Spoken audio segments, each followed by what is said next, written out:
Our theme this month is when we name it, we claim it. And today's topic is read the label. Well, we're educated metaphysicians, so we know that. But how often do we forget that? Last week I gave you a quote from Ernest Holmes suggesting that we tune in on our thought, because that's what universal mind is doing all the time. It's tuning in on our thought all the time. So today's talk is focused on expanding our tendencies to create and to remember the positive. This is another way of saying that if you have to label yourself, make sure you create and maintain positive ones. Because the truth is that once we label ourselves, Divine Spirit is reading that label. Diane Morgan, writing in Mind Over Mortar, and I'm not stumbling over that word, it's mortar, M-O-R-T-A-R, says disease has been with us from time immemorial. Yet none of us believes that we must accept disease as a part or the parts of the human body. They are an externality unless we modify that and take ownership of them. So why then do we label ourselves by saying or thinking, I'm diabetic, or I'm anemic, or I'm disabled, I'm phobic? Why do we label ourselves as, I suffer from depression, I suffer from bipolar, I suffer from dyslexia? Because when we do that, we make it a part of us. We take it in. Like we discussed last week, when we name it, we claim it. You see, the condition may be a fact in any given moment, but that doesn't make it the truth. And it doesn't make it necessary that it become a permanent part of our experience. And Holmes talks about this in the text. You might want to review it if you'd like to have more depth on this than I can do in 20 minutes. There's something else we do when we apply these labels to ourselves or to others. We attract more of it. People of like mind are attracted to us, right? We all agree with that, particularly when it's in the positive. Well, guess what? They're attracted to us when it's in the negative, too. And that combined atmosphere impacts us, our family, our neighborhood, our community, eventually the world. You want to talk about what's contagious? The concept of illness, more than the illness itself, is contagious. Ernest Holmes said, realize that the subjective, meaning our subconscious, the subjective mind draws to itself everything it is in sympathy with. That is so powerful that when this talk comes up on YouTube, be sure you listen to that. That everything the subjective draws to it is in sympathy with it. So, who's in charge of you? You are in charge of your circumstances, unless you invite your circumstances to be in charge of you. But when the only tool you have is a hammer, then everything looks like a nail, doesn't it? You just don't have anything else going in that picture. So what does that suggest to you? It suggests to me that everything must be hard, difficult, heavy, And that's true, but only if and when we make it that way. We have the choice to open up, to put new tools into our tool chest, to try new things, like, how about think a new or different thought? Or perhaps get some spiritual counseling support. Maybe work with a prayer partner. Ask for support in learning to be more and more effective with doing spiritual mind treatment. When I lived in San Diego years ago, when I had the center down there, I had some friends, Pam and Dave, who were blind. Both of them were blind.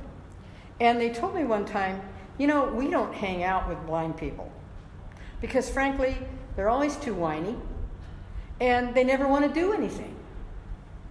And incidentally, they were on their way to New York for a vacation. And they shared that information with me in the car on the way to the airport.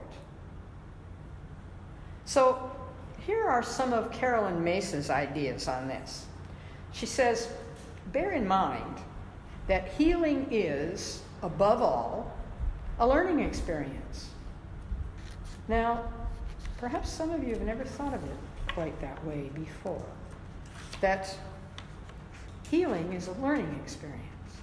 One of the biggest lessons is that life is characterized by impermanence and flex. When you learn to accept change with equanimity, then you will have mastered much more than just the illness. Healing an illness, or any condition for that matter, requires that we practice regularly a healing discipline. Whatever ones we adopt, a healing discipline. I love that phrase. Here in the Science of Mind philosophy, we encourage you to meditate, to visualize, to do affirmations and prayer treatment. But we also encourage you to take advantage of whatever medical, nutritional, exercise, or physical therapies you believe support you. Keeping your focus in a positive direction takes discipline. And that level of discipline takes practice. So learn to detach from distractions, especially labels. Practice regularly and with commitment. It's not unlike the prescription that the doctor gives you. It's prescribed to be taken in a certain amount, isn't it? At certain intervals. And we do that. So applying that same discipline to meditation, visualization, affirmations, and prayer treatment is the same idea. And for those of you who are about to embark on the class Unveiling Your Hidden Power, boy, are you in for a trip into the new thought movement, unlike anything you have ever experienced before. With the words, the experiences, and the profound spiritual consciousness of Emma Curtis Hopkins, known to students and colleagues alike as the teacher of teachers, you will be lifted by such phrases from her as, if I were to be asked directly as to the quickest way for a religious scientist to get his or her healing power going, I would say, praise everything and everyone in your mind. And in order that your mental convictions will demonstrate properly, speak those praises out loud. Here's another quote from her that is so concise and so clear. Healing is brought to pass by faith in health. Where have you heard that before? Yes, it was our affirmation this morning at the beginning of the service. In her book, Scientific Mental Practice, Hopkins refers to the student of metaphysics who recognizes that faith directs mind in the healing power. Words do not bring about healing unless we have faith, because faith is the curative principle. And then she says, if you examine this closely, you see that healing is brought to pass by faith in health. Of course. How could it be any simpler than that? What you think about comes about. Of course. That reminded me, though, of the old but true acronym. Do you remember KISS? The acronym KISS, K-I-S-S? You remember what it stood for? Keep it simple, stupid. Only, we could probably say it a little nicer than that. Keep it simple, so it is. Emma Curtis Hopkins was a product of her time and her culture. But her wisdom and her power to affect others' lives transcend both the time and the culture out of which her writings came. As you know, there is a long list of names available for us to consult with in our journey during this phase of our life, here in this plane of existence, whichever chapter it is for you in your eternal journey. But we not only have the words coming from Emma Curtis Hopkins' time and even before that, but we have a growing group of people that are coming to the forefront and saying these things in a language that we understand in the 21st century.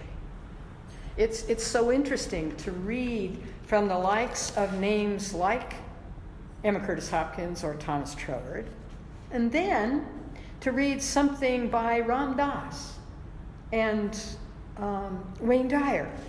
And then you can follow that with something from Greg Braden, David Hawkins, Lisa Rankin. You're spanning the centuries in that exercise. Do you see that? But you're learning the universal truths through different words, new examples, and different media, like audiobooks, like Overdrive, like CDs, YouTube, Gaia. The message in that regard is truth.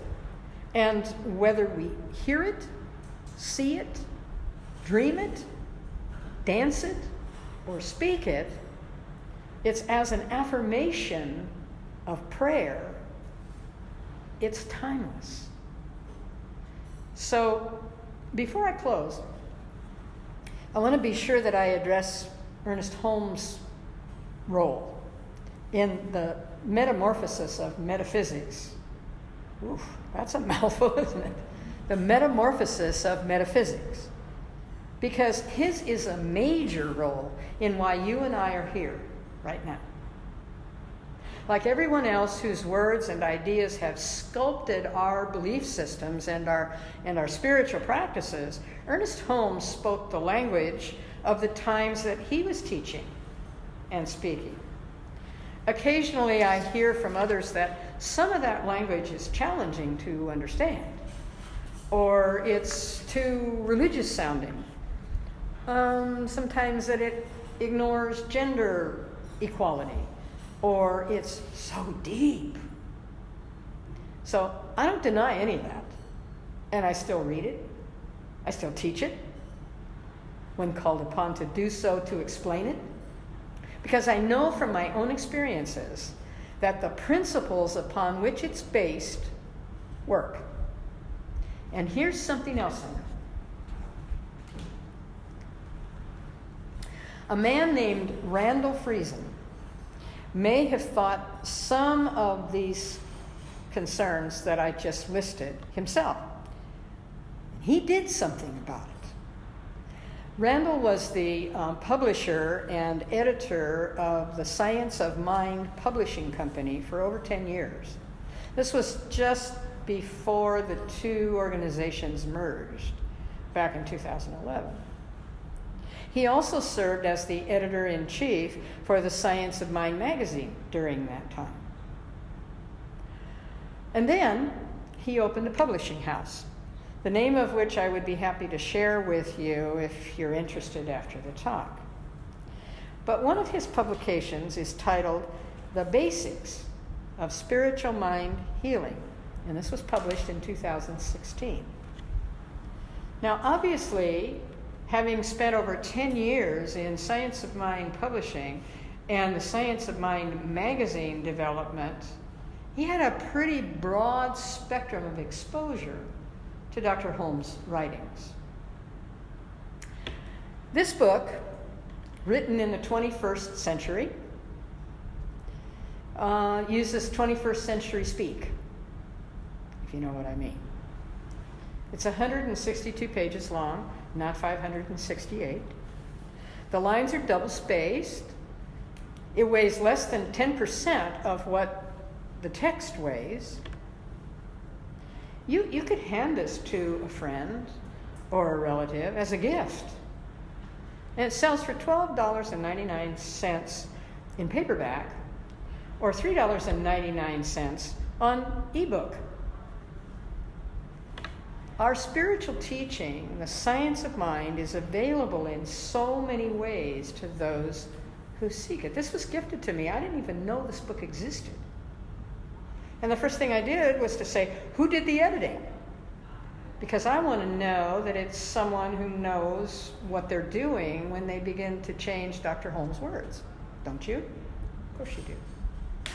So I was quite impressed when I went online and I found Randall Friesen, and I found the website, and I found the book, and I found the information, the background about him, knowing that what he did here was to bring this up to 2015 and following wordship, so that those people coming along who are just beginning to tap their toes in the water of truth have an opportunity to hear it in language that resonates with them. Our spiritual teaching, the philosophy of the Science of Mind, is available in so many ways to those who seek it. And here's how I see that. What is for my highest and best good is for me to choose, for me to cultivate, for me to nurture, to harvest, and for me to absorb. I'm grateful every moment of every day that I know that. I'm grateful every moment of every day that I can and do seek out and find more to understand, because I know that what I'm seeking is seeking me. It's there just waiting for me to respond to it. Now that label could read curious, could read seeker, could read voyager, whatever. It's not about the label. It's about accepting change with equanimity. So here's a new tool. Quoting Diane Morgan again, she says, everything may arise from mind, but it doesn't stop there. Spirit must be transferred to the world of action if it's to have any effect in this world. It's not just about thinking it, it's not just about speaking it, it's about practicing it. So I'm going to leave you with this example of how one person took action. The message on his telephone voicemail greeting had been changed to, I'm sorry I'm not available right now. I'm making some changes in my life.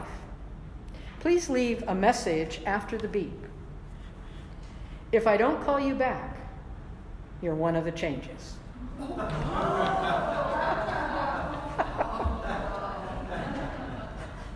So, what would you like Spirit to hear, support, and magnify in your life? How does the label read on the message you send to your source of being? And so it is. Thank you.